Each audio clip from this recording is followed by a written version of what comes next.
Hey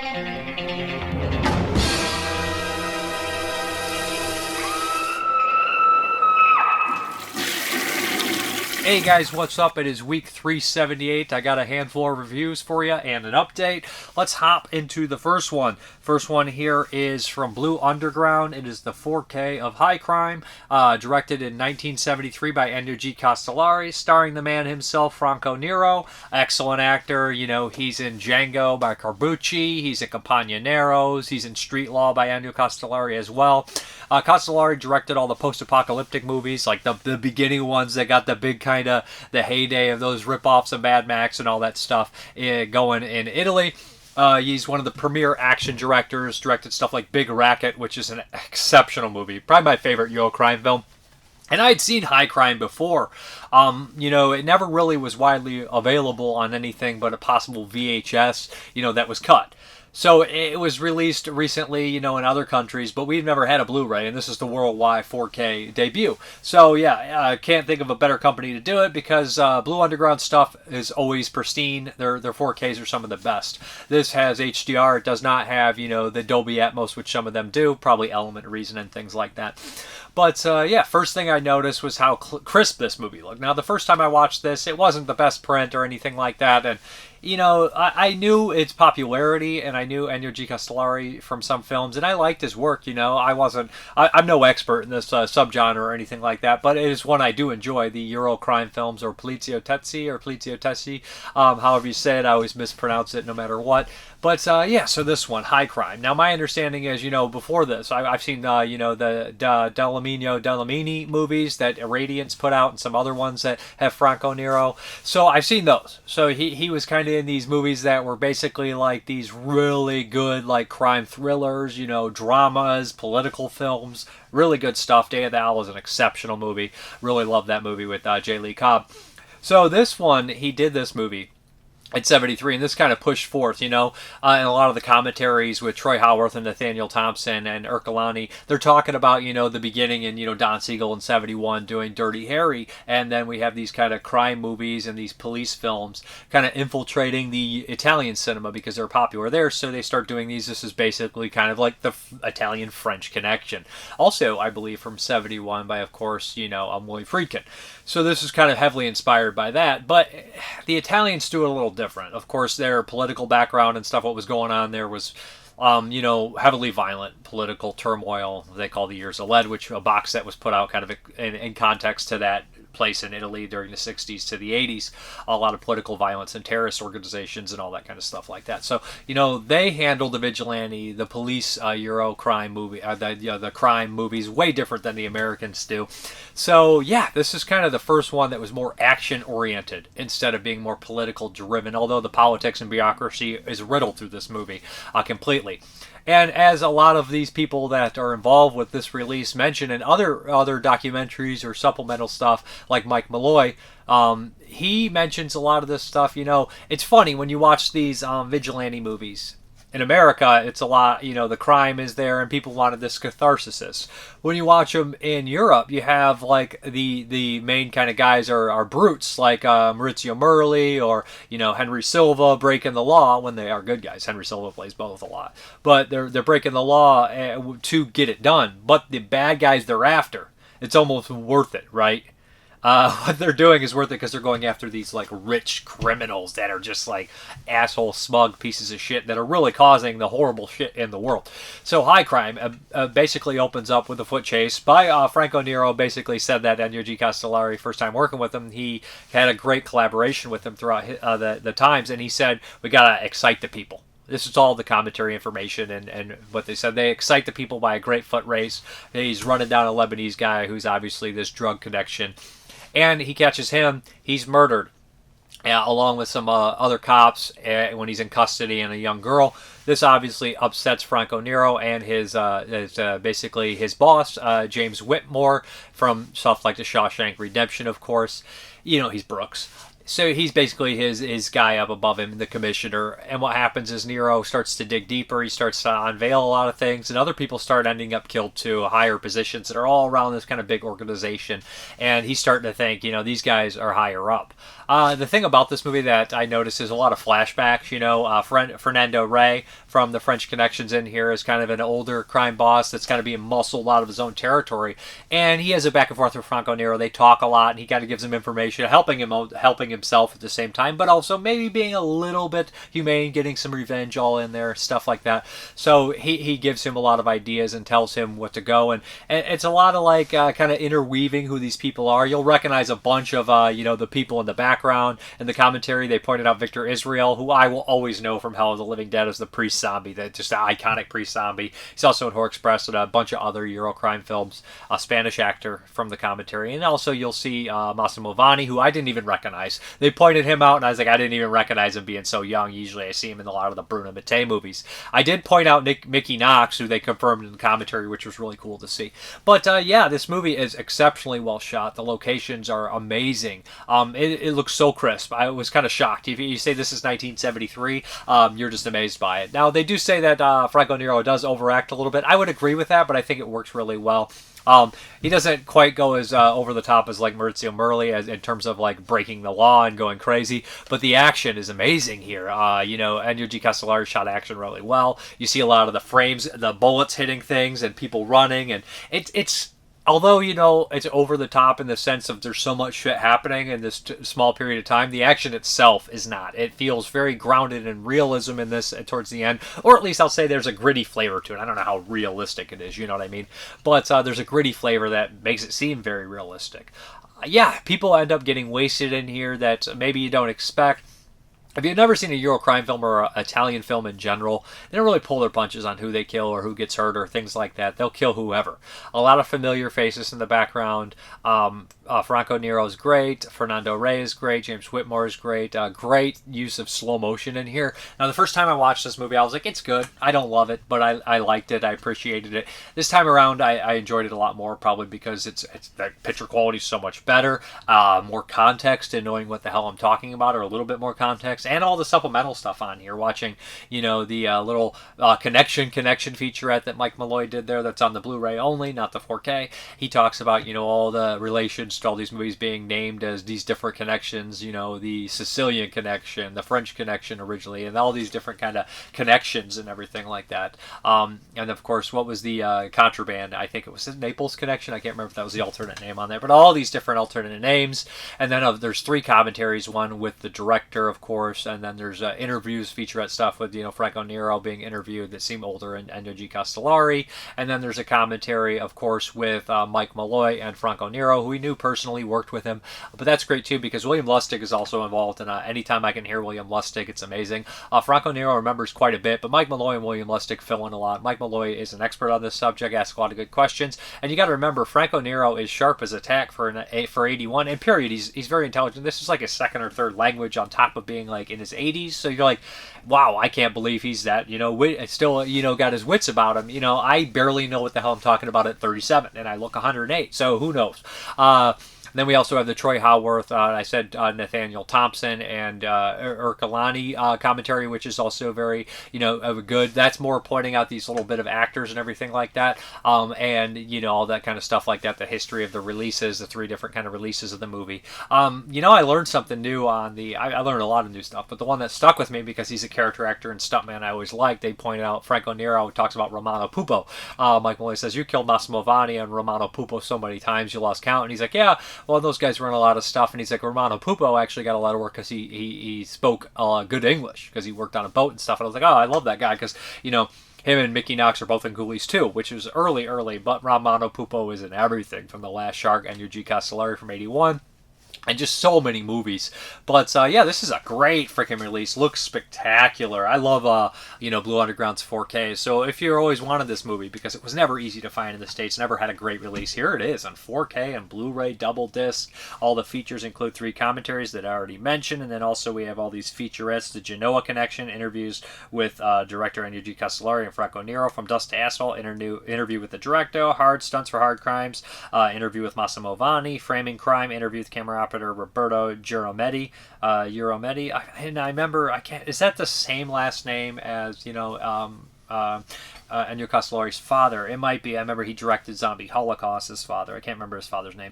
The Sound of Onions, interview with composer Guido and Maurizio Dan Angelis. That was, they make the joke about them being named Oliver's Onions or something along the line. Connection, featurette, Eurocrime director Mike Malloy. That's good. Alternate ending. And we also have the soundtrack, which is exceptional. Great song. You'll get it stuck in your head. The ending's memorable. I love the little flashbacks that are like the characters remember. Like, they'll be like, remember, they'll come after the ones you love, and then boom, we know something bad's going to happen. But yeah, high crime, great stuff. Great release. All right, this next one is from Radiance Films, and this is, bear with me here, Tchao Pantin. And this is a 1983 film noir, a French film. And yeah, this is a cinematographer of Possession on there. Very popular movie from 81 if nobody's seen it. A horror film. Crazy, crazy movie. So, I mean, that movie has very iconic look to it. And when I put this in, I was immediately intrigued. We watched a lot of movies, and we have like a middle-aged kind of leading man, 45, 50 years old, somewhere around there, that's very quiet. This is a character type. And he works at this gas station, and he's just super intriguing. Really great performance, subtle, performance, but perfectly done. Something's haunting him. There's always something along with this guy. He's kind of an alcoholic. He sits at this gas station as a gas station attendant. Back in the day when you had to have somebody pump your own gas, the good old days, there was a lot of jobs to be had.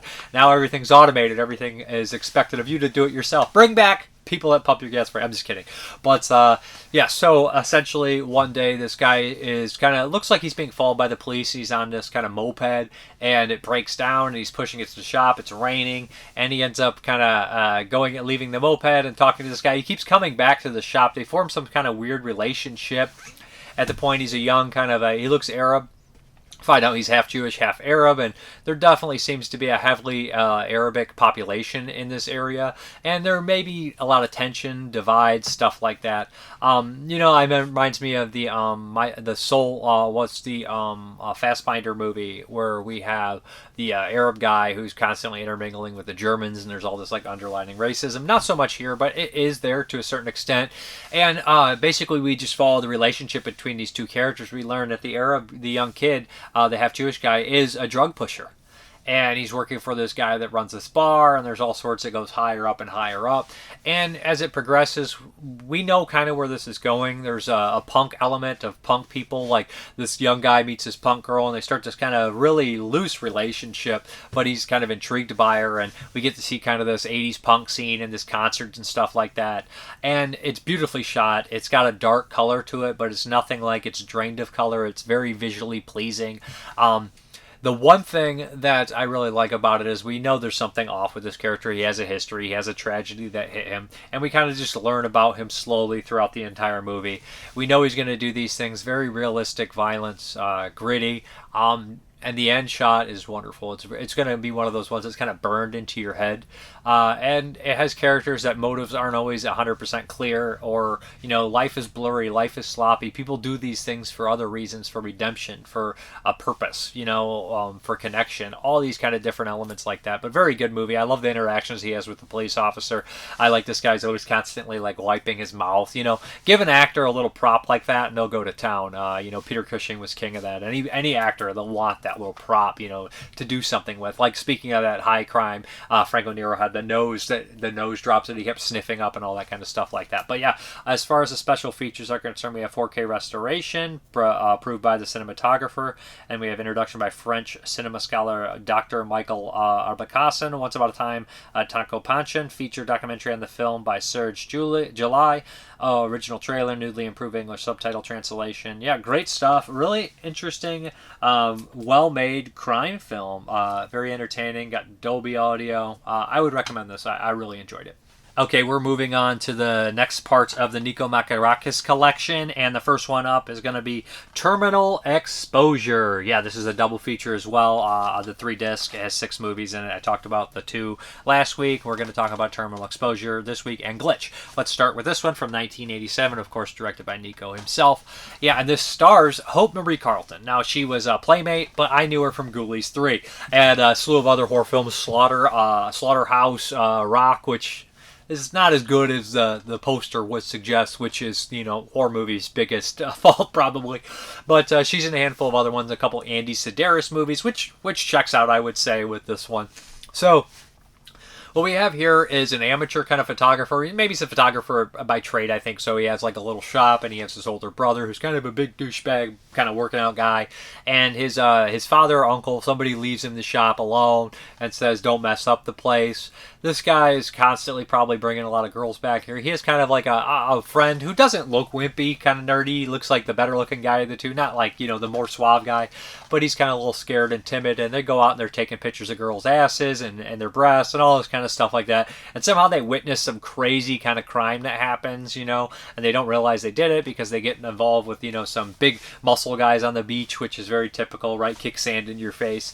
So when they're checking the film, they realize something's off. And this guy was obsessed with this pretty girl that he met, and she's kind of intertwined with this. And they start to go further, and they realize the girl who they saw a heart tattoo on her butt is this girl, and they're trying to solve this murder. They drive all the way to Las Vegas to follow her around. They get tied up with these mobsters. At the same time, Joe Estevez is kind of this hitman who's trying to figure out what they know because he might have to take them out as well. John Vernon's in here as kind of like this head bad guy who's got a lot of money, and he doesn't like it when people mess with his money. I love John Vernon. He's one of my favorite actors. He's fun in this. Joe Estevez is all right.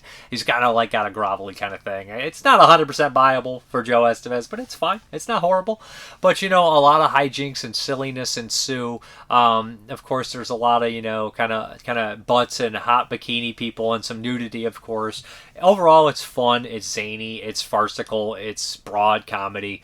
Terminal Exposure is decent. I enjoyed it. Hope Marie Carlton, I always liked her look. I like John Vernon. He's fun in it as always. And yeah, it's kind of got a lot of goofy stuff. There's an ice cream fight that is kind of memorable. But yeah, there's a sex scene also while they're cleaning up from ice cream. Gotta love that.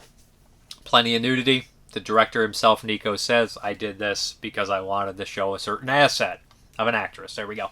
As far as the special features are concerned, we have Nico in her self-interviews, Terminal Exposure, brand new interview with writer-director Nico Macabrza. Looking back on Terminal Exposure, Nico self-interviews. That's Glitch also has that. So we'll talk about Glitch in a bit.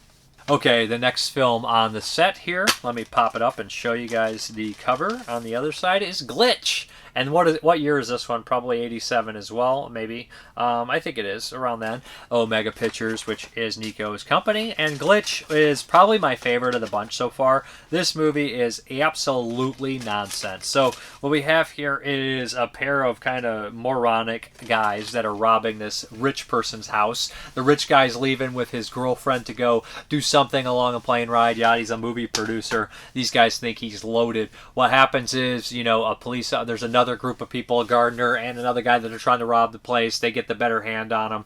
They knock him out, and a police officer shows up, and they decide to act as the owner of this place so they don't get arrested. And pretty soon they throw this giant, elaborate, crazy party with tons and tons of girls, tons of crazy people, zaniness, weirdness. It's kind of a smart idea because, hey, we got this beautiful location filled with a bunch of beautiful people. We have a few days of shooting, a couple weeks, and we have a great time, and it's in a confined location. It's pretty smart. Of course, it's not going to be that easy for them because some bad guys are going to show up, and the producer actually owes them money. It gets ridiculous. There's lots of weird, kind of quirky characters doing weird things for movie roles. It's fun. It's nonsense. I enjoyed myself. I'm not going to lie. The ending is great for the sole fact that basically you kind of have Nico talking through these characters where he just kind of trashes Hollywood. It's, hey, we'll fail upwards. If we make this movie and it sucks, they'll give us more money to make the next movie because Hollywood is a soulless crap. And you're just, oh shit. He's definitely just tearing down on him, and I enjoyed that. It was pretty funny stuff. The guy from the previous movie that plays the big goofy brother is playing the kind of dumb guy that somehow gets hypnotized and he's smart again. But yeah, it's a fun, stupid, silly movie right out of the 80s. With Nico's sensibilities. As far as special features, we have Nico self-interviews, Glitch, brand new interview with writer, director, producer Nico Macabrza, looking back on Glitch. So yeah, fun pair of movies here for the Nico Macabrza collection. Check them out if you're interested. Okay, the next one is from TerrorVision, and we have Woodchipper Massacre by John McBride. Absolutely ridiculous movie from 1988, a SOV, if you will. And according to the director on the special features, this movie costs $400. That's right. Yeah. So the same director did Cannibal Campout, which is a fun, goofy SOV movie, gory.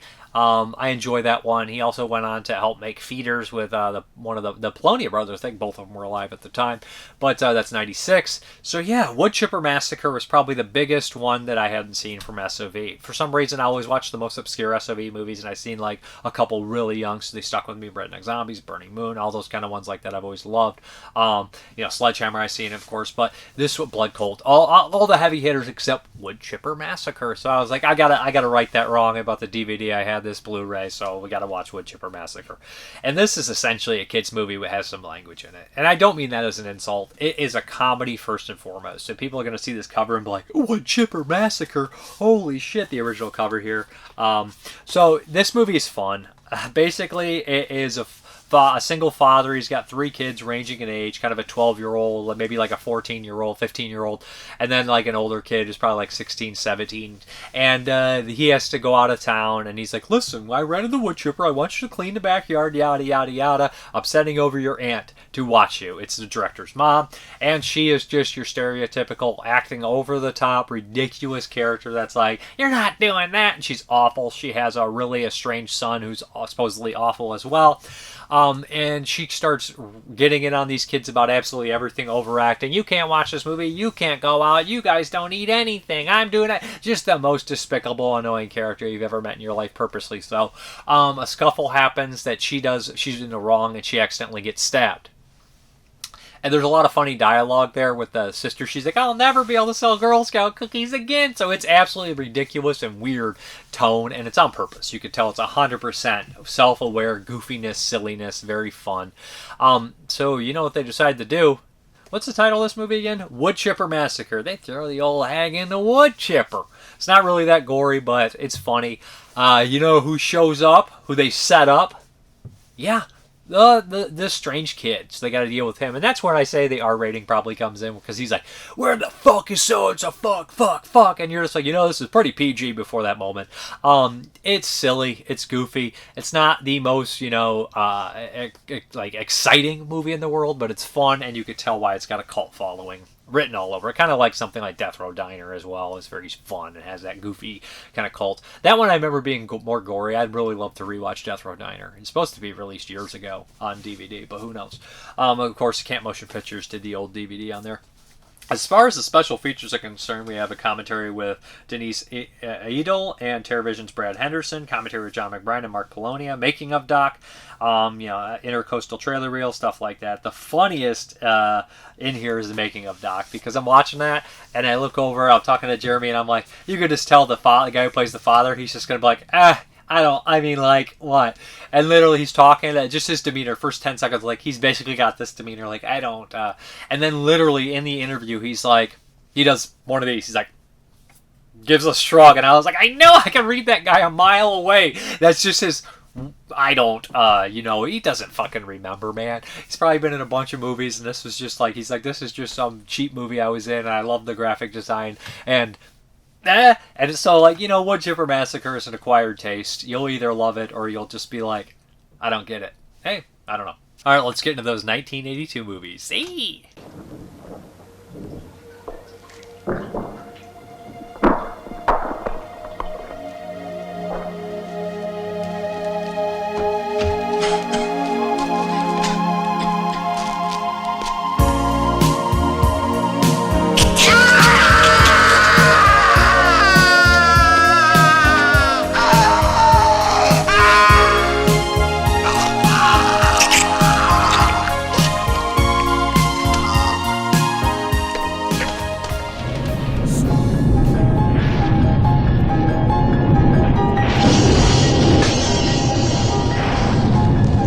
I know I'm human.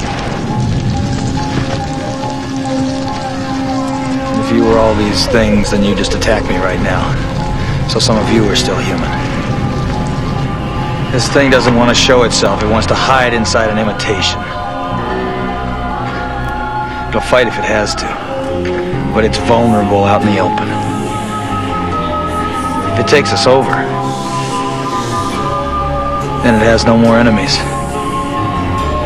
Nobody left to kill it. and then it's one. Son of a bitch, you moved the cemetery, but you left the bodies, didn't you? You son of a bitch, you left the bodies and you only moved the headstones! You only moved the headstones! Why? Why? For a girl like you to come into my life, I've been waiting for a girl like you, the love that will survive. I've been waiting for someone new to make me feel alive. Yeah, waiting for a girl like you to come into my life. You bitch! You called me a bitch!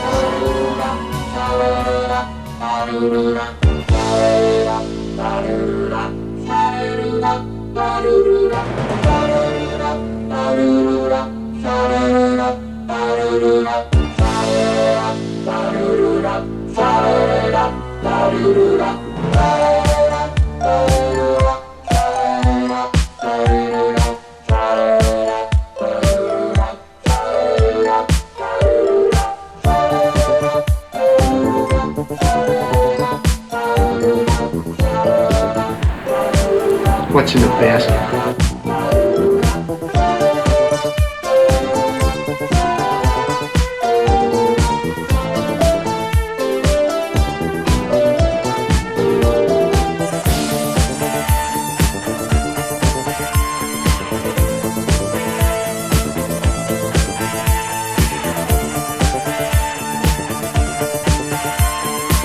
Open season!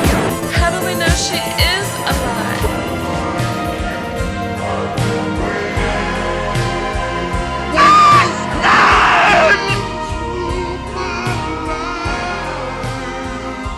Say, please stop it. There's no more time. You've got to. Please stop it. Stop it now. Turn it off. Turn it off. Stop it. Stop it. Stop it. Stop it. Stop it. Stop it. Stop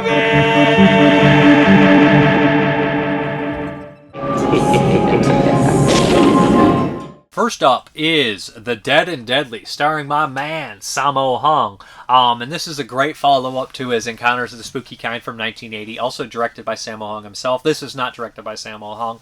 So yeah, this movie is super fun. Sammo Hung basically plays this kind of loser guy. He doesn't have any money. His family is dead. He's poor. And there's this woman that really likes him, but he doesn't want to marry her because he doesn't want to put her through this thing. But they're destined to be together. He has kind of like an old master that he is around, played by the guy who's in all these movies. He's in Magic Cop. He's in Mr. Vampire. He plays kind of like the priest in those movies. He's got the mustache. He's made to look very old in here.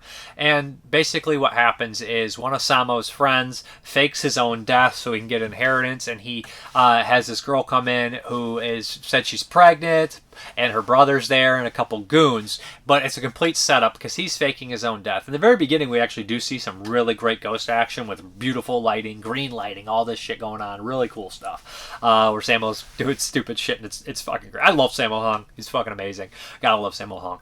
But what happens is a lot of this is them faking his death and trying to hide it. People trying to pull out this dead guy's teeth, but Sammo Hung's like, I think there's foul play going on. I think he's murdered. I'm gonna try to figure out what's going on. So he's like trying to perform an autopsy on the guy. But what happens is the sister, or the wife of him, was not really his wife, is actually married to the guy who was playing her brother. They end up actually killing this guy because they're like, why not? He's being difficult, and they realize that he was gonna rip him off in the first place. So they take him out. This guy comes back as a ghost, and he tells Sammo, you gotta avenge me. You gotta help me. I want these people dead. The old priest is that Sammo kind of respects and everything, is like, I'll help you out, but we gotta put your body we got to put this guy's body in your body, and he has to be back before this certain time. All these kind of old, like folklore stuff, all these kind of rules, like do not let this candle go out. So he goes there, and we have some badass fight scenes with Sammo Hung whooping the shit out of these guys. Love the fight scenes in this movie. Great stuff. But when the movie really picks up to be completely fucking bonkers and weird is towards the end when, somebody starts making these deals to try to bring somebody back to life that they shouldn't, yada, yada, yada. And these little creatures that are on the cover, I was like, these little guys right here that are on the cover end up coming in, and it's the coolest thing ever. They're like, and that whole scene, the last act, is one of my favorite things of the year so far from 82, because they're just like these little things like that, right out of Beetlejuice, like that guy who tries to marry Beetlejuice and Lydia. They're kind of like that, but just like, or those things from episode 1 that are falling around, the senator that are bad, like those crooked diplomats or some shit. I don't remember who they are, but they kind of look like that. But it's just really funny stuff here, and a really great scene, and so many cool special effects, and just a lot of great lighting, and just in-camera tricks. It was really charming, and I really like this one a lot. The Dead and Deadly, very entertaining. I would recommend. Very fun ghost story. Now in the middle, it's more or less, less supernatural, less horror, less fun, but it's all right. But that end and the beginning are great, and the whole movie overall is good stuff. But I enjoyed this one. Great Hong Kong movie. Eureka Films released this one. This is a Golden Harvest. Okay, the next one is I Desire, which is a 1982 TV movie starring David Naughton, who's an excellent actor. I can't think if anybody else is in it. It's one of those things where you get, Brad Dourif, of course. And this is by the director who did The Night Stalker, the movie, with Darren McGavin. Great movie, and it's very similar, actually. He did another movie that's just slipping my mind, which is actually a big movie, too. He's a really strong director. He did a bunch of TV movies, like A Place to Hide is another one from 81. But, man, what is the big movie he directed that's just skipping my mind? There's, a big one. But, I Desire. I put this in, and I was like, I don't know. TV movies can go either way from the 80s. They can be exceptional, Don't Go to Sleep is good, or it can be amazing, like Dark Knight of the Scarecrow. And I Desire, I was like, this is pretty good. This is good stuff. Dave Naughton, fresh on the heels of American Werewolf in London. I don't know if it's shot before. He was just waiting for that to come out. But David Naughton is an actor who never got his just due. I think he's good in everything he's in. He's got a great look. He's very charming. American Werewolf in London performance is exceptional. He probably should have got Best Actor for that, too. I just don't want to cram in too many.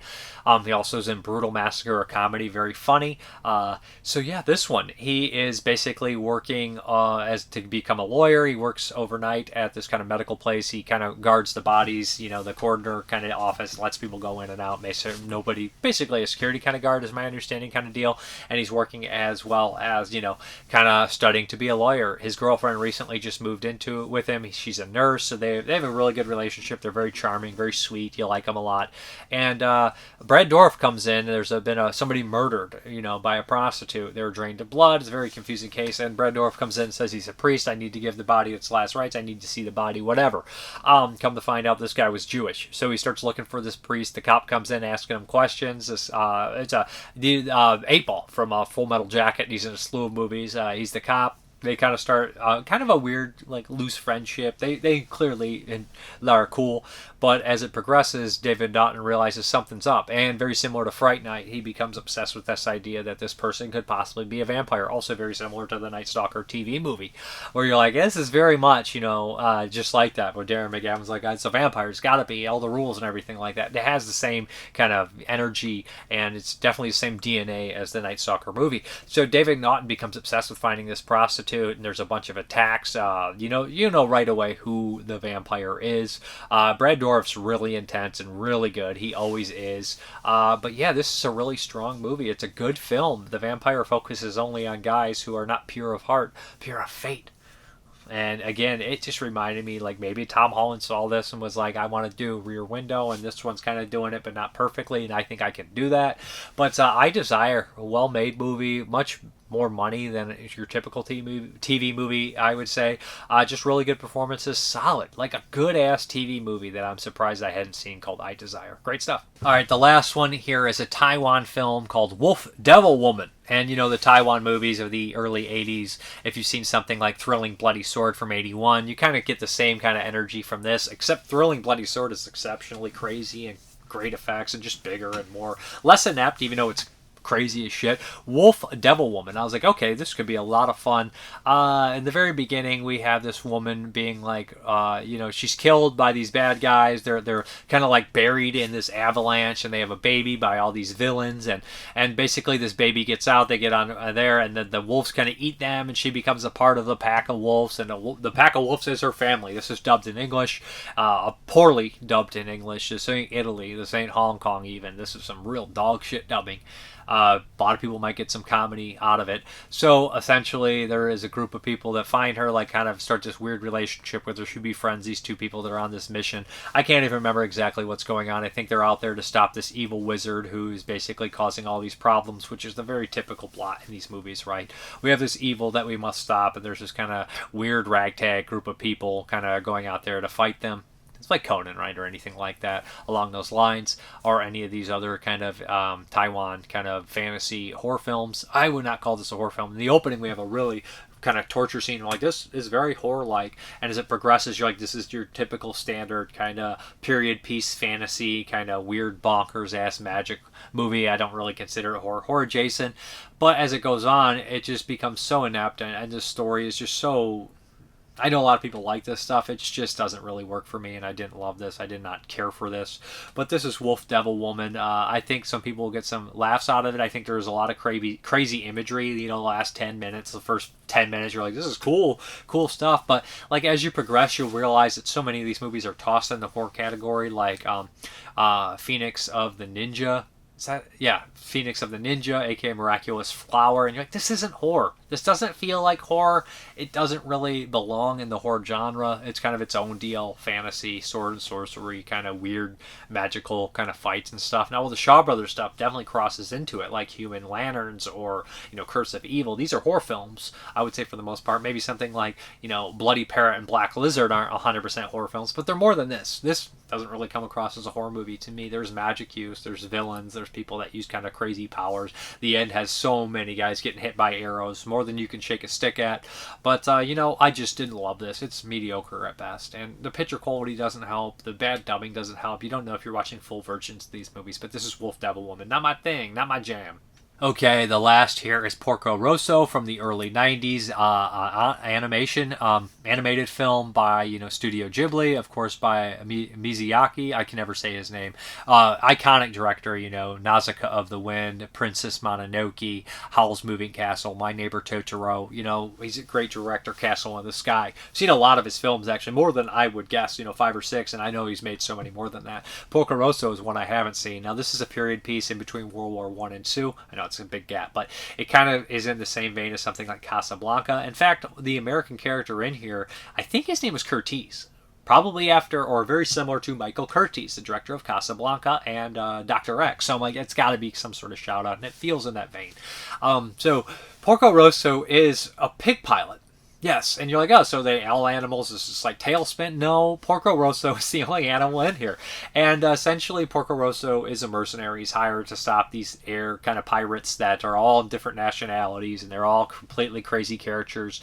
And he's basically paid to stop them. He makes a living off that. In the very beginning, there's a group of air pirates that are trying to take over they're basically robbing this big old yacht and kidnapping all these little schoolgirls. And he gets woken up, and he's just such a badass. You're typical Japanese kind of heroic type, where he's kind of quiet, but he also gets the business done, and he can be slightly funny, but he seems stone-faced, but he's not, that kind of like tough exterior, but interesting, and actually is a genuinely good soul. So what happens here is he, of course, saves them in very comic detail. And he doesn't kill anyone. This movie is not really about the hardcore killing of anyone like that, because all the characters are like sharing this weird kind of fantasy, goofy, silly, like alternate reality history world. But yeah, so Porco Rosso, he ends up getting his plane destroyed by the American Curtiz. Or is it Curtiz? I'm not 100% sure. But he takes down the plane, or how you say it in that. But takes down his plane, and he has to go back to his old guy who built his plane, this old man, and his granddaughter starts helping him, and they form this relationship. And it's like, you basically got to go with my granddaughter, it has to go with you to learn the ropes and make sure that my investment is not destroyed because you owe us a bunch of money. And what ensues is a love story between Porco Rosso and this girl that they're his best friend's wife, and of course the American wants her as well. So there's like this competition between the two, and there's this great kind of fist fight at the very end of this movie that is amazing in slow motion and just absolutely brutal but comical at the same time. It's not violence, so it's not like super brutal like Bronson or something like that, but it's just this like comical animated fight scene that's just awesome. Porco Rosso is so cool looking, man. He's just awesome. He's just so cool. He's a fucking pig. He's just the most badass guy ever. Like, he's just a pilot. It reminds me, of course, of Star Fox, of course. The animals flying the planes. Animation is gorgeous. The depth is gorgeous. How they do the round. I doubt it's rotoscoping. I'm not 100% sure. But, just the animation is so amazing. It's a beautiful looking movie. The score is great. It's heartwarming, and it leaves it that kind of bittersweet feeling of, just having this print the legend, not the story kind of moment where you're like, I wonder what did happen. But, just not knowing is just as satisfying as knowing in this kind of movie. Porco Rosso, fucking fantastic. Is it my favorite Miyazaki? I can never say his name. Sorry, guys. Miyazaki movie. Probably. I think it is. I think I put that in Castle in the Sky at number 2. And then My Neighbor Totoro. Princess Mononoke. It's been a long, long time, so I don't know if I would put that up there. I mean, my least favorite is probably Howl's Moving Castle out of the bunch. I know, or is it Nausicaa of the Wind? It's been a long time too. But yeah, good stuff. Excellent movie. I'm glad I watched it. Very cute, very funny, very just overall great movie. All right, let's get into these questions, comments, and concerns. Subjective Perspective Collective. Good stuff as always. Keep killing it. Thank you. And then we have iKid3240. I watched The Demon many years ago and found it interesting. The first half was kind of scattered and all over the place. The psychic subplot with Cameron Mitchell had me laughing hysterically with how it ended. The final attack was pretty good and suspenseful. Movie Junkie Reviews 84. The Demon is underrated. Interesting South African slasher. I started a joke. 1704. Nice gains, brother. All kinds of gains. Thank you. Not really, I maintain somewhat, but I've been eating a little bit more, as you get older, you always want to kind of bulk up a little bit, then lose the excess fat, and I just do that a lot, but it gets harder as you get older. Nick Mua from Belgium. I fear you are correct about humanity's current attention span. I can only hope it improves again with time. About the current censorship crazy and problematic content, I will gladly say to hell with it. Others don't need to decide what I can watch. 100%.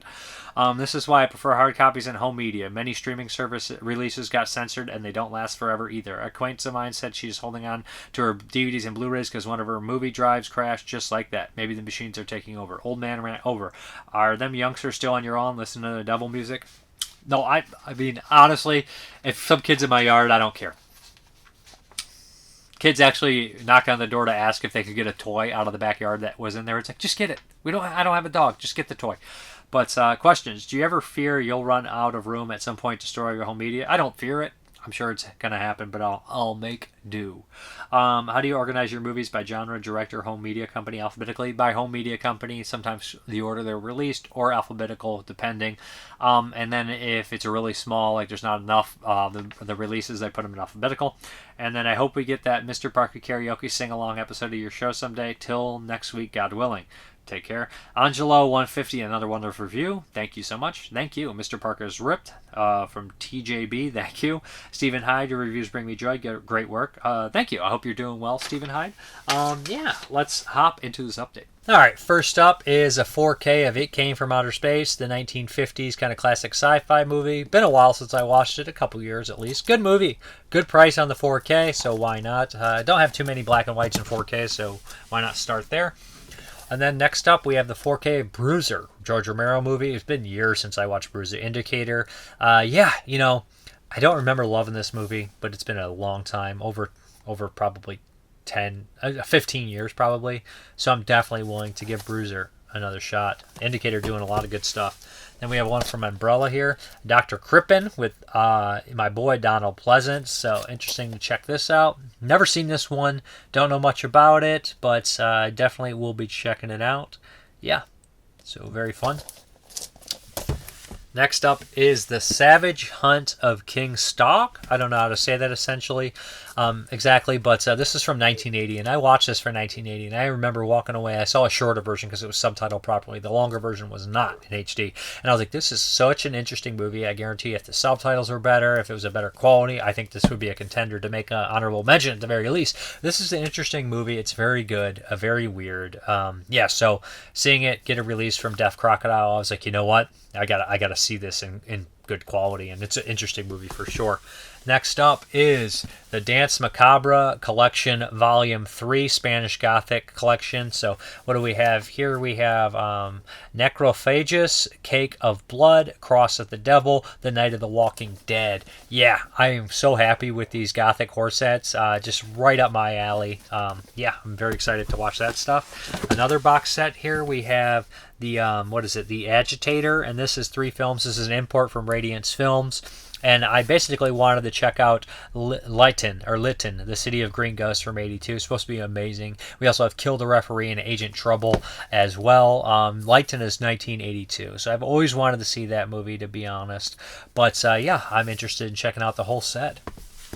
Then last, but certainly not least, hit the damn thing, we have the Ozploitation Rarities Volume 1. I know there's number 2 coming out. Definitely looking forward to that. This is an umbrella as well. First up, we have Crosstalk from 1982, Final Cut from 1980, which I didn't see for 1980, and Lady Stay Dead, which I watched for 81. Lady Stay Dead is a decent movie for sure. Crosstalk, I'm looking, Cross Current, or is it Crosstalk? Yeah, Cross Current's a different movie, but I'm looking forward to definitely checking out the 2 that I haven't seen on here, especially the 82 one, ASAP. So Umbrella's doing a lot of interesting stuff as well. But yeah, back to the video.